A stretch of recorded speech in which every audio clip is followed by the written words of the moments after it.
할렐루야. 아멘. 오늘 예배 드리면서 어떤 분들은 오늘 크리스마스가 아닌데 왜 자꾸 크리스마스 분위기를 내는가 생각할지 몰라요. 그런데 대강절 이 12월 달은 미리 우리가 주님이 오신 것들을 준비하는 기간들이에요. 그래서 할 수 있으면 12월 첫째 주부터 그렇게 해 나가는 것이 좋죠. 오늘과 다음 주에 우리는 주님의 오심에 대해서 우리가 함께 나눌 것인데, 오늘 말씀의 제목은 하나님이 주신 선물입니다. 누가 주셨어요? 하나님이 주셨어요. 하나님이 주신 선물. 어떤 선물인지 이제 한번 같이 볼게요. 어제, 미국 시간은 어제죠. 베트남에 동남아 축구대회가 있어요. 스즈키컵이라고 하는데, 그 나라가 우승을 하게 됨으로써 온 나라가 축제입니다. 축제. 정말로 상상을 뛰어넘는 축제가 온 나라에 그렇게, 그래서 한국까지 덩달아서 이런 축구의 주제가 메인 그 이야기들로 그렇게 많이 되어지고 있어요. 왜냐하면 그 대표팀 감독이 바로 한국의 박항서 감독이기 때문에 그래요. 그래서 2002년 히딩크 그 분이 감독일 때 이 박항서 씨가 코치로 있었죠. 그가 이제 그 베트남에 가서 10년 만에 우승을 하게 됨으로써 총리로부터 시작해서 정계 인사들이 지금 줄을 서서 이 사람을 만나려고 아주 인산인해를 이루고 있는 그런 정도가 됩니다. 그리고 그 나라에는 지금 이 박항서 씨의 그 인형, 사진, 옷, 모든 것이 지금 불티나듯이 팔리게 되는 그런 정말 영웅이 되었어요. 그래서 사람들은 말하기를 박항서 매직이라고 이야기하고 박항서 신드롬이라고 이야기를 합니다. 그런데 많은 사람들이 모르는 부분이 있어요. 이 박항서 씨가 얼마나 기도하는 사람인지를 모릅니다. 이 사람은 하나님 앞에 제가 만나보진 않았지만 글에 보니까 정말 항상 기도하기 힘쓴 사람이고, 이분의 부인 최상아 권사님은 동일하게 기도하는 권사님이다 라고 하는 것을 이야기합니다. 그러나 많은 사람들은 이 부분을 알지 못하죠. 엊그제 그 결승전에서 전반전에 그렇게 끝나고 잠시 카메라가 이분을 비췄는데 하나님 앞에 벤치에서 기도하는 모습을 잠깐 보여주고 있어요. 하나님 앞에 무엇을 하든지 기도하는 것, 이겨도 기도하는 것이고 저도 기도하는 것이죠. 우리는 기도하면서 삶을 사는 것입니다. 그래서 지금 그는 한국을 대표하는 축구 지도자일 뿐만 아니라 그 나라의 외교관이고 그 나라의 선교사로, 그렇게 선교사들의 인기가 더 많이 올라가고 한국에 대한 관계가 사람들이 생각하는 것 이상으로 그렇게 커지게 되었습니다. 오늘 이분으로 인해서 그들은 크리스마스의 선물을 아주 받게 된 거죠. 이제 우리는 12월을 지금 맞이하고 있습니다. 연말이지만 여기에는 예수 그리스도의 탄생을 축하하는 성탄절이 함께 있어서 거리마다 캐롤성이 울려 퍼지고 또 장식을 하게 되고 또 크리스마스의 이벤트들을 많이 하고 있죠. 그런데 정작 그 주님이 누구신지를 잘 모르는 사람이 있어요. 우리에게 오신 그 주님이 어떤 분인지를 잘 모르신 분들이 있어서 오늘 그것을 같이 나누려고 해요. 우리 인생은 우리가 안 것처럼 수고와 슬픔의 인생으로 그렇게 몇 년을 살든지 문제가 되지 않습니다. 다 마음에 고난이 많은 것이죠. 하나님은 처음부터 이런 고난을 우리에게 말씀하신 것은 아니었어요. 하나님이 창조하실 때는 하나님께서 복 주시기 위해서 우리가 우리의 모양을 따라 우리의 형상대로 사람을 만들고 공중의 새와 바다의 짐승, 땅의 짐승들을 다 다스리도록 그렇게 하자, 생육하고 번성하게 하자라고 그렇게 복 주시기 위해서 주님이 만드셨지만, 아담의 죄로 인하여서 사망이 왔고 그 하나님과 단절된다는 그런 죽음이 찾아오게 된 것이죠. 하나님이 아무리 우리에게 가까이 오고 싶어도 하나님의 공의의 성품과 죄는 함께 할 수가 없는 것이죠. 그래서 빛이신 하나님을 떠난 우리 인생에게 찾아온 것은 어둠이 찾아왔습니다. 밝은 대낮에 살기 때문에 우리가 모든 것을 보는 것 같지만 그렇지 않고 하나님의 눈 앞에서는 우리가 다 어두움 가운데 있고 흑암 가운데 있고 죄 가운데 있다라고 그렇게 말해요. 우리가 다 눈을 뜨고 있지만 어디를 가야 될지 모릅니다. 그렇죠? 내가 무엇을 해야 될지 모릅니다. 정작 내가 지금 어디로 가고 있는지도 모를 뿐만 아니라 앞으로 장래 어디서 내가 어떠한 자리에 있게 될지 목적지도 알지를 못하는 것이죠. 뿐만 아니라 과거에 내가 어디서 왔는지도 모르는 것이죠. 나 보니까 살아가는 것이에요. 우리는 과거도 모르고 또 앞으로 가야 될 어디로 가야 될지도 모르는 그런 인생의 삶입니다. 왜 그래요? 진리가 우리 가운데 없기 때문에, 우리에게 빛이 없기 때문에 어둠 속에서는 어디가 끝인지 알지를 못한다라고 하는 것이에요. 모두가 어둠인데, 모두가 하나님을 떠나서 죽음의 골짜기에 있는데 거기서 그 어둠 가운데서 나는 빛을 본다, 이것이 길이다 라고 그렇게 말하는 사람들, 다 어둠인데 보지 못하면서 본다 라고 하는 사람들, 그 사람들이 바로 죄다 라고 이야기하죠. 요한복음 9장 41절에 예수님이 하신 말씀이에요.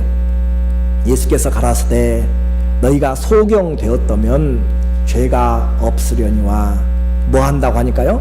본다고 하니 너희 죄가 그저 있느니라. 무슨 말이에요? 이 가운데는 지금 아마 소경되신 분은 안 계신 것 같아요. 예수님이 지금 바리새인들 앞에서, 그 사람들 앞에서 이야기합니다. 너희가 소경되었다면, 너희가 우리는 어둠에 있습니다 라고 그렇게 이야기한다면 너희 자신을 아는 거지만, 너희가 소경이면서도 뭐라고 해요? 우리는 빛을 본다, 나는 눈을 떠서 인생이 무엇인지를 알고 내 인생이 어디로 가는 줄을 안다 라고 그렇게 이야기하니까 너희가 죄가 있다 라고 하는 것이죠. 예수님이 빛입니다. I am the light. 그렇죠? 주님이 빛인데 그 빛인 주님을 지금 그들이 알아요? 몰라요? 몰라요. 빛이신 그분을 그들이 지금 제대로 보고 있어요? 못 보고 있어요? 빛을 영접하지 않고 있어요. 빛이신 주님을 모르면서도 어떻게 해요? 안다라고 이야기하고, 빛이신 주님을 마음에 영접하지도 않고도 그들은 본다라고 이야기하니까 그들이 죄가 있다라고 하는 것이죠. 우리도 마찬가지예요. 이 세상에 살고 있으니까 내가 다 아는 것 같아요. 내가 좀 배우니까 아는 것 같은데 그렇지 않다. 이 시대의 과학과 기술과 철학으로 우리가 어디서 왔는지 압니까? 여러분이 아무리 연구하고 또 과학이 발전하고 달나라뿐만 아니라 태양계 너머를 가더라도 우리가 죽어서 어디로 가는지 과학이 말해주냐고요? 우리가 어디서 왔는지 말해주냐고요? 그렇지 않습니다. 오히려 흑암과 압제와 또 사망의 그늘이죠. 기술이 발전하면 발전할수록 부한 자들은 더 부할 것입니다. 그렇죠? 거기에 정말로 먼저 가서 준비한 사람들은 엄청난 차이가 나는 부익부죠. 그렇게 해서 가난한 자는 더 가난하게 되고 부한 자는 더 부하게 되는 그런 시대가 앞으로 올 것이죠. 그 결과 사람들은 이제 자기가 원하는 대로, 자기가 원하는 삶을 살아가고 원하는 그런 신을 만들고 섬기고 마음대로 살아갑니다. 왜요? 빛이 보이지 않기 때문에 내가 보는 것이 전부인 것 같아요. 여러분이 교회 생활하는데도 이 진리를 보지 못하면 내가 믿는 믿음이 최고 좋은 줄로 생각을 해요. 그래서 이리 충돌 저리 충돌하면서도 자기 잘못은 알지를 못하는 것, 마찬가지로 진리를 보지 못하면 내가 알고 있는 것, 내가 행하고 있는 것이 가장 최고의 지식으로 알아서 그래서 자기 마음대로 살아가는 세계를 사도행전 17장 29절에 주님이 말씀하죠. 이와 같이 신의 소생이 되었은즉 신을 금이나 은이나 돌에다 사람의 기술과 고안으로 새긴 것들과 같이 여길 것이 아니니라. 하나님을 돌이나 또 부처나 그렇게 나무나 깎아가지고 신을 그렇게 섬길 것이 아니다. 근데 그들은 그렇게 하고 있는 것이죠. 알지 못하던 시대에는 하나님이 허물지 아니하셨으나 이제는 어디든지 사람을 다 명하사 뭐하라고 하셨어요? 회개하라 하셨다. 왜요? 참 빛이 우리에게 왔기 때문에, 이제 참 빛이 왔기 때문에 이제는 이 빛을 본 자들은 내가 어디에 있는지를 보고 찾아와야 된다. 그래서 이렇게 주님을 알지 못하면서도 안다라고 이야기하고, 진리를 알지 못하면서도 안다고, 인생을 알지 못하면서도 안다라고 이야기하고, 그런 사람들, 사람이든지 민족이든지 상관이 없어요. 그들이 얼마나 많이 모여서 하든지, 얼마나 오랫동안 하든지, 얼마나 많은 것을 가졌든지, 그들은 하나님 앞에서는 전부 다 소경이고 전부 다 헛된 꿈을 꾸고 있고 헛된 삶을 사는 것이죠. 하나님이 기억을 하지 않습니다. 그림자의 삶이고 멸망하는 삶을 살아가게 돼요. 그래서 결국은 그들은 사람들의 만남은 소망 없는 삶이고 한마디로 말해서 패망의 삶이다 라고 이야기해요. 이사야서 8장 9절에 너희 민족들아 헌하라, 목소리를 높여서 싸운단 말이죠. 필경 패망하리라. 너희 먼 나라 백성들아 들을지어다. 너희 허리를 동이라. 필경 패망하리라. 너희 허리띠를 띠라. 필경 패망하리라. 민족들이 모여서 주님을 대적해요. 관원들이 모여서 그리스도를 대적해요. 교회를 대적해요. 그러나 그들이 무엇을 하든지, 지금은 세상을 많이 정복한 것 같고 많은 것을 가진 것 같아도, 그러나 필경은 어떻게 해요? 패망하리라. 하나님이 인정하지 않는 삶은 아무리 살아도 소망이 없이 패망하는 삶이다 라고 했습니다. 지옥이 무서운 것은 왜 무섭냐면, 왜 저주받은 곳이냐면 거기에는 소망이 없기 때문에 그래요. 소망을 품을 수가 없는 것이기 때문에. 올해 많이 힘든 사람들 있으시죠? 그런데 내년을 기대하는 것은 뭐예요? 내 마음 가운데 뭔가라도, 비록 나이는 더 들어갈 수 있고 몸은 더 약해질 수 있어요. 그런데도 불구하고 뭔가 좋은 일이 생길 수 있다라고 하는 소망, 내 병도 어떻게 나아볼 수 있을 수 있고 누구도 만날 수 있을 것 같고, 뭔가 이루어지지 않을지라도 뭘 품을 수 있어요? 꿈을 품을 수 있고 소망을 품을 수 있어요. 그래서 우리가 살아가는 그런 소망을 기대하는 것이고, 12월 달 끝나고 새 해보러 그렇게 사람들이 그 해가 떠오르는 걸 보면서 가는 거잖아요. 소망을 빌려고. 소망은 우리에게 이 땅에 살아있을 때 나이와 상관없이 다 품을 수가 있어요. 심지어는 죽는 것까지도 잘 죽기를 소망하는 것이에요. 그런데 죽음의 그 지옥에는 뭐가 없어요? 소망이라는 단어가 없어요. 소망이라는 것이 없어요. 그렇기 때문에 무서운 것이고, 소망조차 생각이 안 되는 것, 품을 수가 없기 때문에 두려운 것이죠. 오늘 주님이 그와 같이 흑암에 있는 자들에게, 필경 패망에 있는 자들에게, 포로로 잡혀서 정말 힘들고 어려운 자들에게 주님이 그들에게 선물을 주신다고 말씀하고 있습니다. 저도 한국에서 태어나서 그런지 몰라도 한 번씩 꿈을 꾸면은 북한이 쳐들어오는 꿈을 자주 꿔요. 도망을 가야 되는데 도망갈 데가 없어요. 이 좁아가지고 나라가. 그래서 그와 같이 항상 죽기 살기로 그렇게 달려가지만 발이 빨라지지 않고, 그러다가 꿈을 깨고 하는 그런 것인데, 포로도 끌려가다가 거기서 빠져나온다는 것은 기적 같은 일이죠. 그렇죠? 밧줄로 묶어서 또 철사로 꿰어서 끌고 가는 포로 가운데서 빠져나와서 자유를 준다라고 한 것은 기적 같은 일이에요. 그런데 누가 이 일을 할 것인가? 흑암 가운데 있는 사람들에게 누가 진리를 보여줄 것이고, 영광이 다 없어지고 사라진 자들에게 누가 영광을 줄 것이고, 누가 슬픔 가운데 있는 자들을 위로하고 기쁨과 즐거움을 줄 것이고, 누가 포로되어서 억눌린 자들에게 자유함을 줄 것인가? 그 해결을 바로 우리 하나님이 하신다라고 하는 거죠. 하나님께서 바로 우리에게 주신 선물이 어둠 가운데 있는 자들을 빛으로 인도하고, 사단의 죽음의 권세 아래 있는 자들을 하나님의 사랑의 아들의 나라로 옮기고, 또 죄로 말미암아 죽을 수밖에 없는 자들에게 죄 사함의 은혜를 주시고, 이 세상에 소망이 없는 자들, 이 세상에 갖지 못한 자들에게 주님이 거룩하게 하셔서 영원한 기업을 주시는 이 놀라운 선물을 주님이 준비하셨습니다.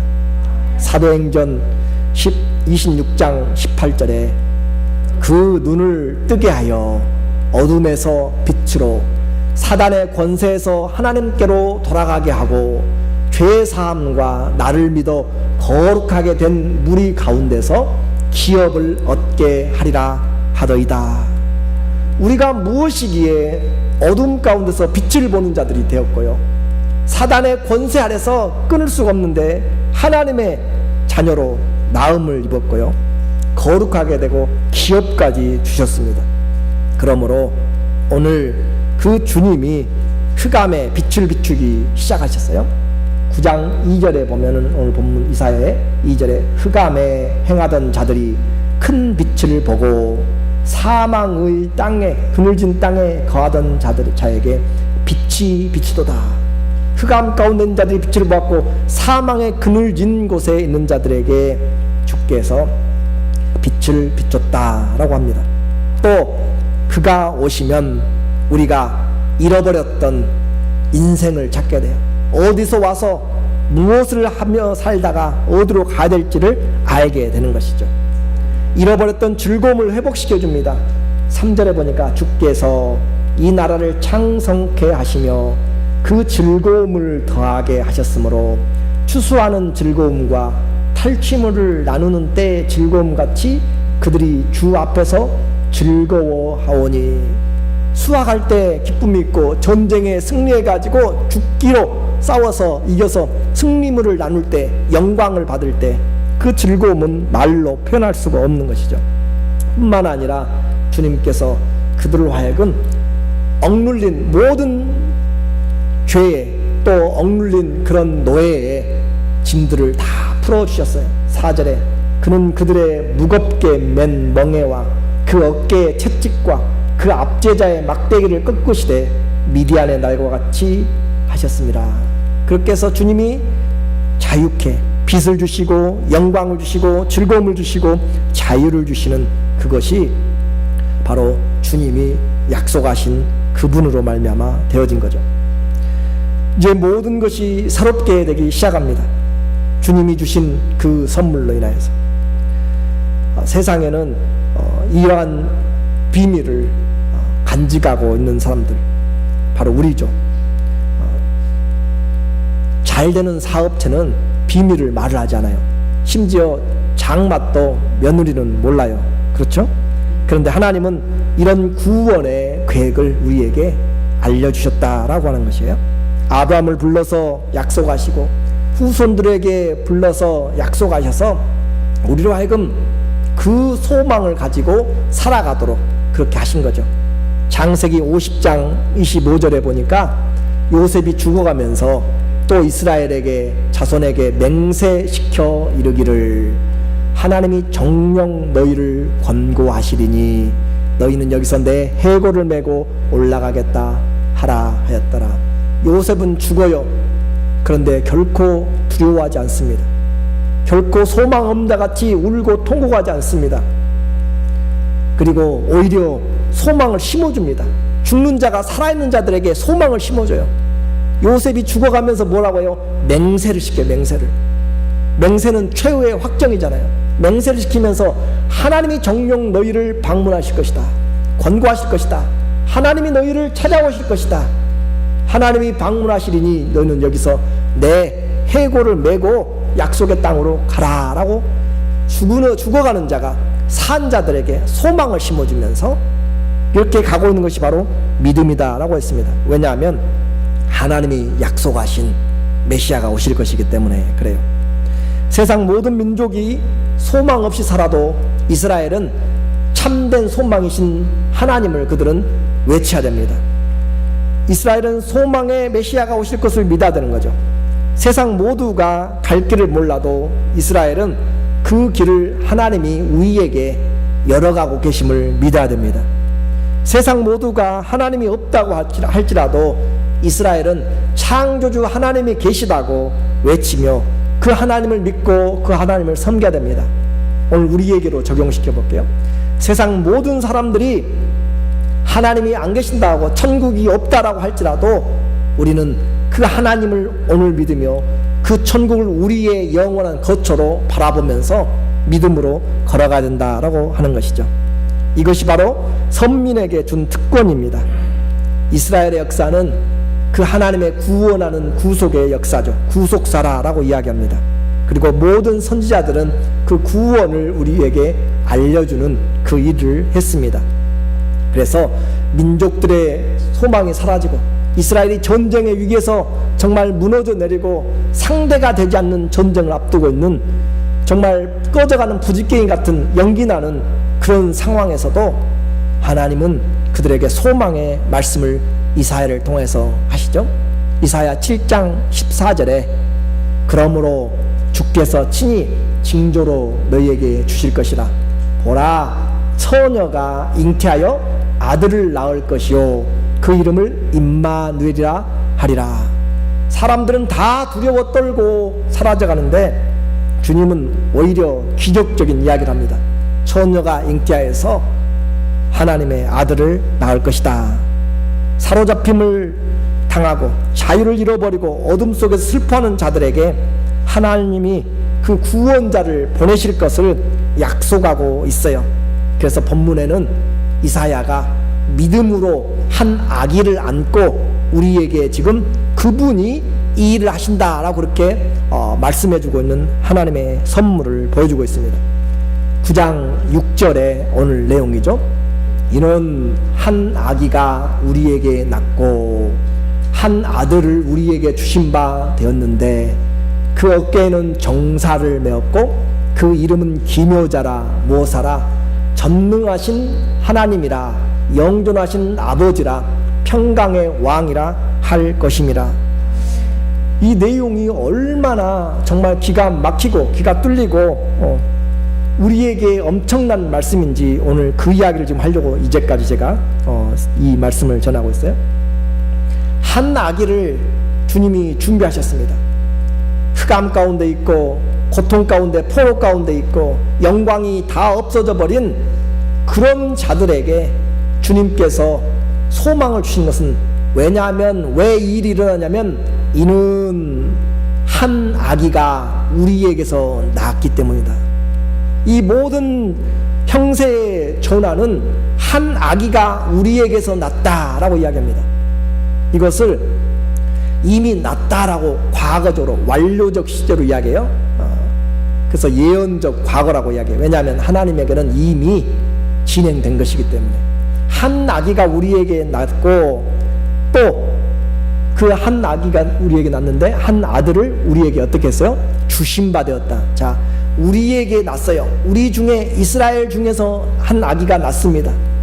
그런데 그것은 하나님이 우리에게 주신 아들이에요. 그러니까 하나님의 선물입니다. 그래서 이 아들은, 이 아기는 사람이 낳고 싶다고 낳는 것이 아니에요. 하나님이 주셨기 때문에, 우리에게 주셨기 때문에 우리가 낳은 것이에요. 그런데 하나님이 주셨죠. 그리고 그분을 보니까 그 한 아기인데 그 어깨에는 뭘 맸는가? 정사, 통치권을 메었다라고 이야기하죠. 힘없고 보잘것없는 아이, 그에게 하나님의 권세와 능력, 통치권이 있다. 자세히 보니까 어깨에 짊어진 주권자란 말이죠. 어깨에 모든 만인류의 온 우주의 통치권이 누구에게 있어요? 이 한 아들에게 올려져 있다라고 하는 것입니다. 그의 이름은 기묘자라, 모사라. 이름은 속성을 이야기하고 그 사람의 삶을 이야기합니다. 그 한 아기, 하나님이 주신 아들, 그의 이름은 기묘자라, 모사라. 기묘한, 그리고 모사란 말은 원더풀 카운셀러라고 그렇게 번역을 했는데 위대한 스승이라는 뜻입니다. 그러니까 이 아기가, 이 아들이 우리에게 주신 바 됐는데 그분을 자세히 보니까 그분은 놀라운 좋은 자시다. 인생의 문제를 그분이 풀어주신다. 죽음의 문제를 그분이 해결해 주시는 좋은 자시고 능력자시다. 그리고 그분을 자세히 보니까 죽음, 죄를 해결해 주시는 그런 분이시다라고 하는 거예요. 그 이름이 기묘하고 모사라, 지혜의 왕이다라고 하는 거죠. 그래서 인생의 모든 문제 예수님이 해결하지 못할 것이 없습니다. 왜요? 그분이 기묘자고 모사이기 때문에 그렇습니다. 뿐만 아니라 그분의 이름을 보니까 전능하신 하나님이라. 악인데 자세히 보니까 전능하신 하나님이 아들로 오셨다. 천지 만물을 창조하시고 운행하시는 영원한 통치자이신 전능하신 하나님이 지금 한 아들을 우리에게 주셔가지고 오셨는데 그분이 곧 하나님이다. 어떻게 창조주가 피조물을 입고 올 수가 있는가? 이 일은 기묘한 하나님의 지혜가 아니면 알 수가 없는 것이죠. 어떻게 한 아들이 전능하신 하나님인가? 우리는 그 기적을 지금도 알 수가 없는 하나님의 행한 것이죠. 우리 속에 오셨습니다. 말이 되지 않는 일을 행하셨어요.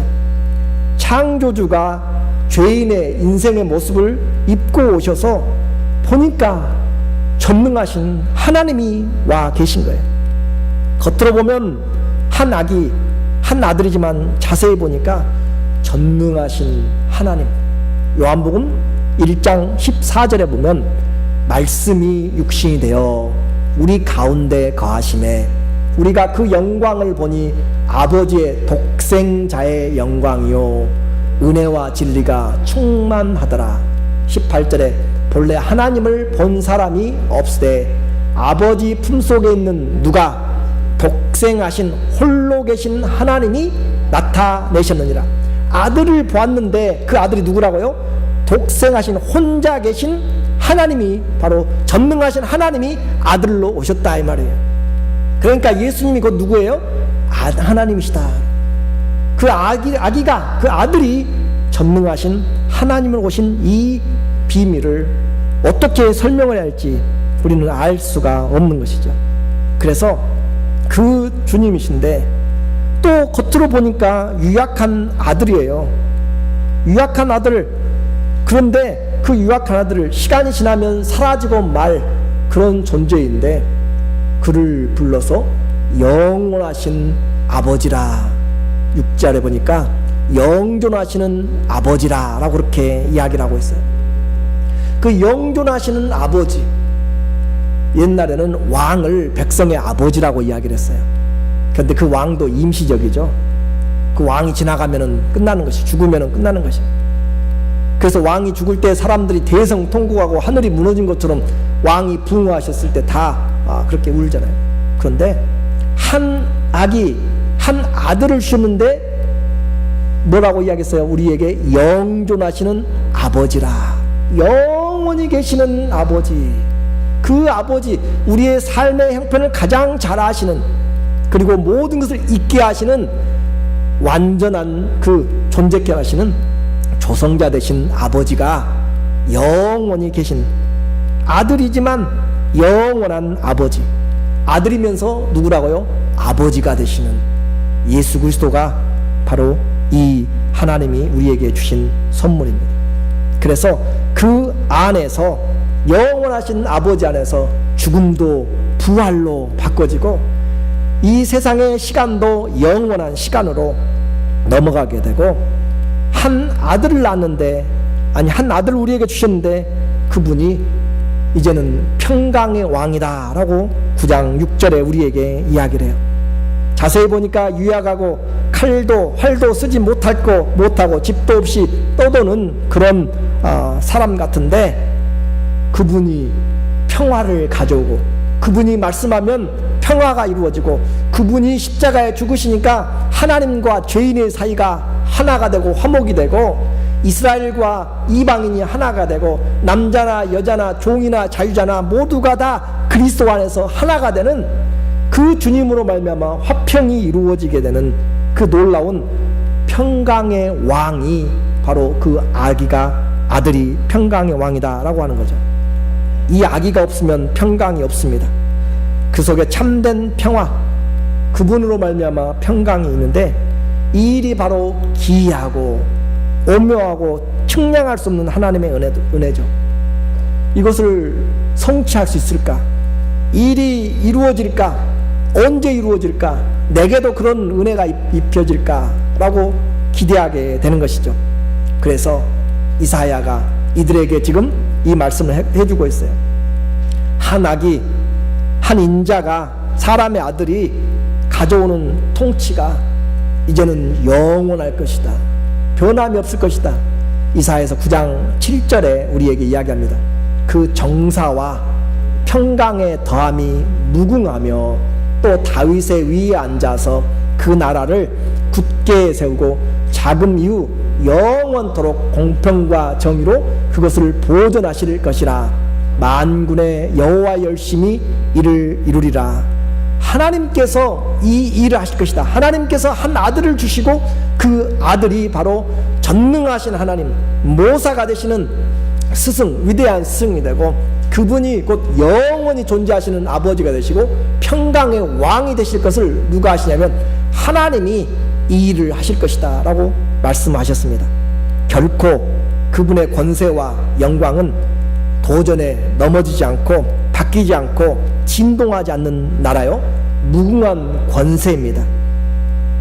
모든 군대의 하나님, 만군이라는 것은 여호와 체바오트라고 하는 것은 만군의 모든 군대의 하나님이시죠. 그 능력의 하나님이 이 일을 이루실 것이고, 어떤 방해도, 어떤 사건도, 어떤 경우의 수도 전능하신 하나님, 이 만군의 하나님의 계획을 막을 수가 없습니다. 그리고 때가 참에 여인에게 이 아들을 보내셨어요. 누가복음 1장 35절에 보니까 천사가 대답하여 가로되 성령이 내게 임하시고 지극히 높으신 이의 능력이 너를 덮으시리니 이러므로 나으실 바 거룩한 자는 하나님의 아들이라 일컬이리라. 이제 구약성경의 이사야서 9장 6절을 아는 사람들은 지극히 높으신 하나님의 아들이 우리에게 나게 됐어요. 지극히 높으신 하나님의 아들이 났어요. 한 아기가 왔고 한 아들을 우리에게 주셨는데 그 아들이 누구예요? 기묘자라, 모사라, 전능하신 하나님이라, 영원히 존재하시는 아버지요 평강의 왕이 이 땅에 오시게 되었습니다.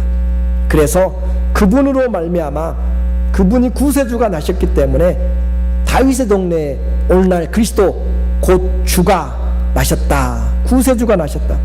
세상은 구유에 누인 아기 예수를 볼 것입니다. 그러나 자세히 보니까 그분이 모든 권세를 가지신 하나님이십니다. 그래서 하나님에게 영광이 되고 우리에게는 평강이 임하게 되죠. 누가복음 2장 14절에 천사들이 노래하는 것이에요. 오늘날 다윗의 동네에 너희를 위하여 구세주가 나셨으니 곧 그리스도 주님이시라. 지극히 높은 곳에서는 하나님께 영광이요 땅에서는 기뻐하심을 입은 사람들 중에 평화로다 하니라. 오늘 우리에게 하나님이 선물을 주셨어요. 베트남에게는 이 결승전의 우승이 그들에게 크리스마스 선물일지 몰라요.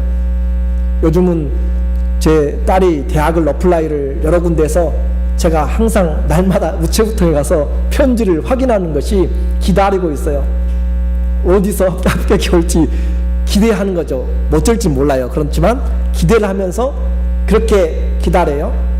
그런데 그렇게 이 이스라엘 사람들이 흑암 가운데 있는 사람들, 또 그들이 좌절 가운데 있는 사람들, 포로된 자들, 영광이 없어져 버린 자들, 그런 자들에게 주님이 이 약속을 하셔서 이사야가 그들에게 크리스마스 카드를 가지고 왔어요. 그 카드를 우리에게 보여주고 있습니다. 이사야서 9장 6절의 카드죠. 하나님이 주신 거예요.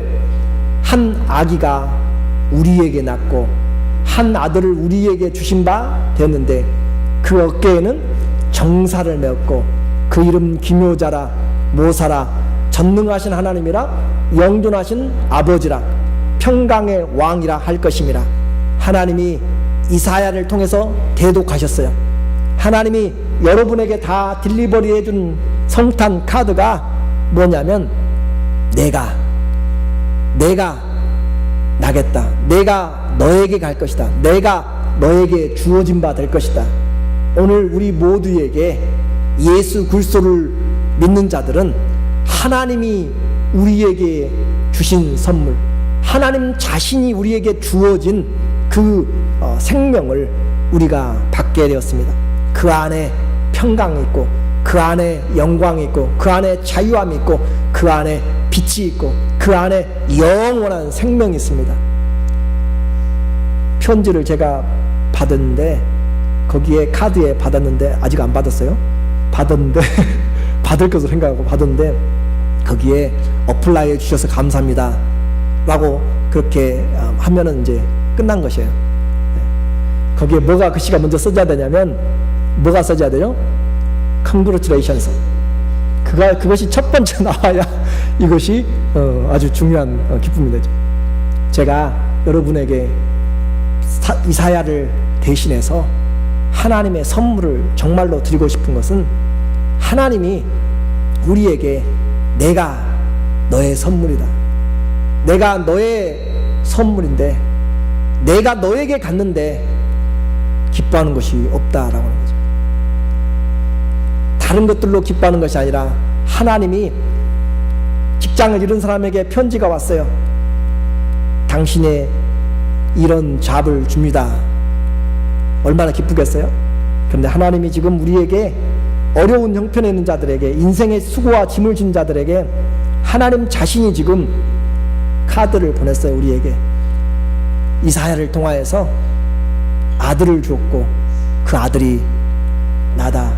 내가 너와 함께 하겠다. 오늘 그 이름 속에 있는 하나님의 사랑과 축복이 우리에게 영원히 기억되고 이루어지는 복된 성탄의 기쁨이 되기를 예수님의 이름으로 축원합니다. 아멘. 기도합니다.